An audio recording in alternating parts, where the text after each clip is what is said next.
l'ennemi s'approche à une trentaine de kilomètres de Kherson. Ces hommes envoient chaque jour des drones d'attaque vers les positions russes. On est prêt à installer les munitions. Voici leur arme, un drone de fabrication ukrainienne financé par des donations privées. Il est équipé de 3 kilos d'explosifs. Ok, on peut le mettre sur la catapulte. Produit par une petite entreprise, ce drone peut voler à 400 mètres d'altitude et échapper à la défense anti-aérienne des Russes. Dans la tranchée, nous retrouvons son pilote. C'est un vétéran de l'armée américaine. Les renseignements fournis par les États-Unis sont d'ailleurs essentiels dans ce genre d'opération. On a des photos satellites de la cible. L'opération est bien planifiée et le pilote sait exactement où se rendre. Voici les images transmises par le drone. En quelques secondes, les obus atteignent la position russe. On a eu la cible. Les Ukrainiens savent bien qu'ils ne gagneront pas la guerre uniquement avec des drones, mais ici à Kherson, on assiste à une course technologique entre les deux camps afin d'obtenir l'avantage qui permettrait de changer le cours du conflit. Voici d'ailleurs les drones kamikazes russes qui détruisent l'artillerie ukrainienne dans la région de Kherson. Ou encore ces drones fournis par l'Iran à Moscou qui visent, eux, les installations civiles ukrainiennes. L'Ukraine affirme vouloir doubler ses capacités en drones ces prochains mois afin de remporter la bataille de Kherson.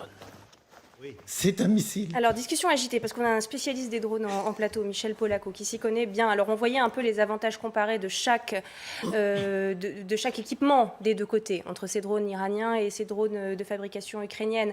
On s'interrogeait sur cette image d'un drone qui lâche ses bombes versus ces drones qu'on présente comme des drones kamikazes iraniens qui en fait explosent en touchant leur cible. C'est une marque de distinction entre ces deux types de drones utilisés par chaque camp? Écoutez, les deux camps utilisent des drones. C'est la première guerre dans laquelle on en voit autant, on en parle autant, et donc il y a un événement autour de cette guerre avec les drones. Je ne trouve pas que les drones qui sont utilisés dans cette guerre depuis le début, que ce soit par les Russes ou par les Ukrainiens, aient eu des effets militaires sensibles, considérables. La plupart des drones envoyés par les Russes, surtout ceux dont on dit que ce sont des drones suicides, c'est-à-dire en fait ce sont des drones armés qui ne reviennent pas, donc en fait ce sont des missiles, ont effectué des opérations de bombardement dont les effets ont été assez réduits. Les drones côté ukrainien, quand vous voyez les images que nous venons de voir, 2 kilos d'explosifs ou 3 kilos d'explosifs, ce sont des petites affaires, ce ne sont pas des affaires de guerre lourde. En revanche, les Ukrainiens ont un usage du drone qui est extrêmement important. La guerre, c'est d'une part l'action militaire et d'autre part la communication. Et le tout donne un pouvoir politique qui va être une négociation et éventuellement à la fin une paix. Dans cette guerre, l'usage fait par les Ukrainiens de leurs drones leur permet de mener une opération de communication auprès des médias dans le monde entier qui est extrêmement efficace depuis 8 mois, c'est-à-dire depuis le début.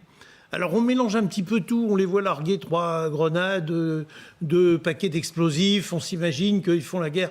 La guerre qu'ils font avec leurs drones, elle ne tue pas de Russes, ou elle en tue très peu, elle n'a absolument aucun effet militaire. En revanche, elle a un effet politique, parce que médiatique, qui est absolument considérable. Et pour quelle raison? Parce qu'ils ont fait ce choix, qui est un choix intelligent. La guerre, ça se mène à la fois par la communication et par l'action militaire. Pour dire, et si vous êtes le plus faible militaire, mais le plus fort... On est au top de la technologie. Vous nous dites c'est ça le message qu'ils ont passé au début. C'est pour ça que c'est pas une technologie très évoluée. Si vous voulez, ils utilisent pour la plupart, ils utilisent des drones qui sont sur le marché, qui sont assez faciles à trouver.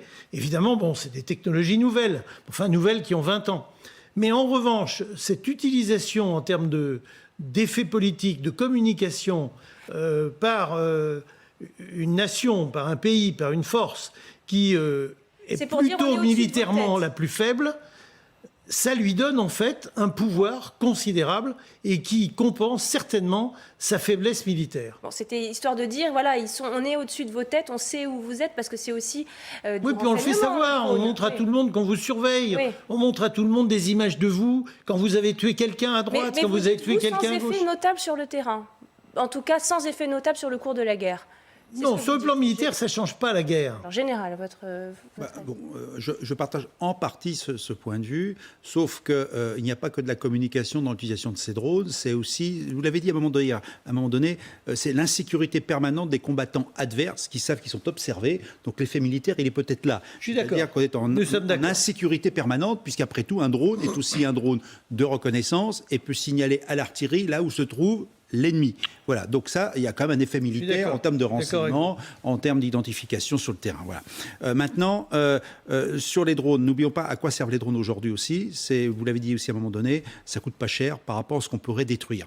Et là, il y a aussi un aspect. Et maintenant, il y a une question dont je n'ai pas la réponse. On a beaucoup parlé des drones turcs au début de la guerre, qui ont été, semble-t-il, quand même très efficaces sur les forces russes. Donc je pense qu'on n'en parle plus aujourd'hui. La question est de savoir, est-ce qu'il reste assez de drones turcs sur le champ de bataille?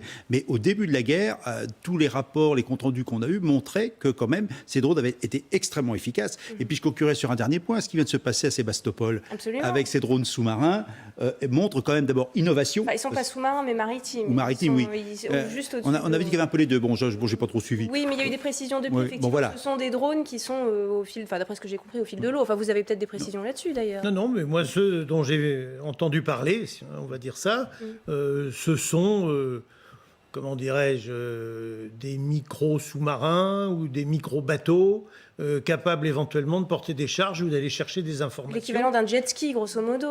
Oui, enfin, ça peut être plus, ça peut être moins, ça peut être beaucoup moins. Mais disons que ça a, encore une fois, comme le disait le général, un effet de détection d'informations, ce qui est très important sur le champ de bataille. Et deuxièmement, ça a un effet politique, parce que quand vous détruisez une cible, vous voyez, quand on arrive à toucher quelque chose à Sébastopol, c'est un saint des saints de l'armée russe. Bon, et c'est une des 3 grandes bases russes. C'est quelque chose de considérable, Sébastopol. Oui, général. Simplement pour dire que j'étais sur l'innovation et que quand même la capacité ukrainienne de s'adapter au terrain, de trouver de nouvelles armes, de les utiliser d'une manière différente. Et le drone, effectivement, est quand même une manière intelligente, si je peux me permettre de dire ça en temps de guerre, d'utiliser ces armes. C'est quand même quelque chose de très novateur. On voit que les Ukrainiens ont su s'adapter à la guerre. Et je reviens toujours quand même à ces drones éventuellement flottants sur Sébastopol. Qui aurait pu penser hier que par la mer, par des moyens autonomes, on pourrait attaquer une flotte dans le port, par exemple, de Sébastopol. À noter quand même que les Américains ont développé depuis plusieurs années quand même des navires sans équipage chargés de protéger les côtes des gros navires. Mais vous savez que ça a commencé pendant la guerre de sécession.